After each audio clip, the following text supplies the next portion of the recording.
काँग्रेस प्रवक्ते राजू वाघमारे सध्या आपल्याशी जोडले गेले, त्यांच्याशी आपण बोलणार आहोत। वाघमारेजी, काय नेमकं म्हणणं आहे तुमचं या संदर्भात? अशोक चव्हाण थेट आता भाजपत जात आहेत।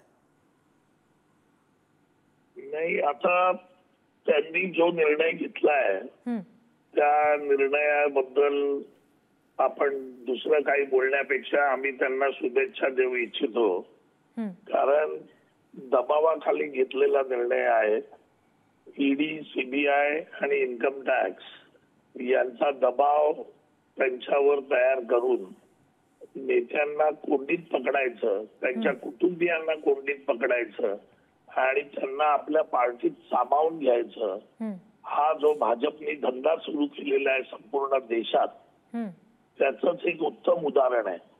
कारण अशोक चव्हाण साहेबांच्या वडील, त्यांची पिढी, संपूर्ण त्यांचं घराणं काँग्रेसमय आहे आणि मग अशी व्यक्ती अचानक उठते आणि आपल्या सदस्य पदाचा राजीनामा देते, तर त्याच्या पाठीमागे तेवढं गंभीर कारण असतं आणि ते कारणामुळेच त्यांनी राजीनामा दिलेला आहे।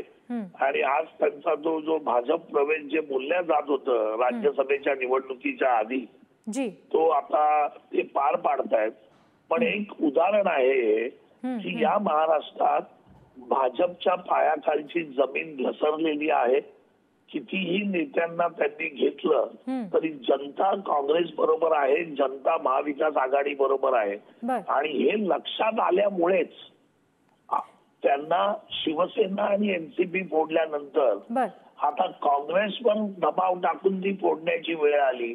याचं कारण म्हणजे जनता भाजपच्या विरोधात आहे, जनतेला या घाणेरड्या राजकारणाचा तिरस्कार आलाय। वाघमारेजी, तुम्हाला थोडंसं थांबवू दे। सध्या भाजप प्रवक्ते गणेश हाके सुद्धा आपल्याशी जोडले गेलेले आहेत। वाघमारेजींनी थेट आरोप केलाय, गणेशजी तुम्ही ऐकलं असेल आता, ते म्हणतात की दबाव टाकतोय भाजप आणि म्हणून अशा पद्धतीने पक्षप्रवेश होताना दिसतायत। काय तुमचं म्हणणं आहे? नाही, ते वाघमारे काय बडबडतात मला माहिती नाहीये। ते लोक आमच्या पायाखालची वाळू घसरते, आम्हाला भीती वाटते म्हणून अशा स्वरूपाचे हे सगळे प्रवेश करतोय, भीती दाखवून आम्ही प्रवेश करतो असं ते म्हणतात। अरे वाघमारेजी, या देशातल्या जनतेनं तुम्हाला सांगतो की त्या देशातल्या जनतेने 303 खासदार निवडून देऊन भारतीय जनता पार्टी आणि देशाचे पंतप्रधान माननीय नरेंद्र मोदी यांच्यावरती विश्वास दाखवलेला आहे। याच्यात मला सांगा की तुम्ही या संबंध देशाची जनता या पक्षाच्या बरोबर आहे, नेत्यांच्या बाबच्या मोदी साहेबांच्या बरोबर आहे। अशा वेळेला आम्हाला कुणालाही अशा पद्धतीची भीती घालून पक्ष फोडण्याची आम्हाला आवश्यकता नाही। आम्हाला ही दोन गोष्टी आमच्या नेत्यांच्यावरती, भारतीय जनता पार्टीच्या वरती, आमच्या आयडिओलॉजीवरती विश्वास ठेवून जर कोणी पक्षप्रवेश करत असेल निश्चित, आणि एकंदरीत अशा पद्धतीने नेते या पक्षातून त्या पक्षात जाणं, या सातत्यानं घडणाऱ्या घडामोडींवर भविष्यात नेमकं काय घडतंय, मतदार नेमका काय विचार करतोय या सगळ्या संदर्भात हे बघणं महत्त्वाचं असेल। गणेशजी आणि राजू वाघमारेजी, धन्यवाद, तुम्ही आमच्याशी सविस्तर बोललात यासाठी।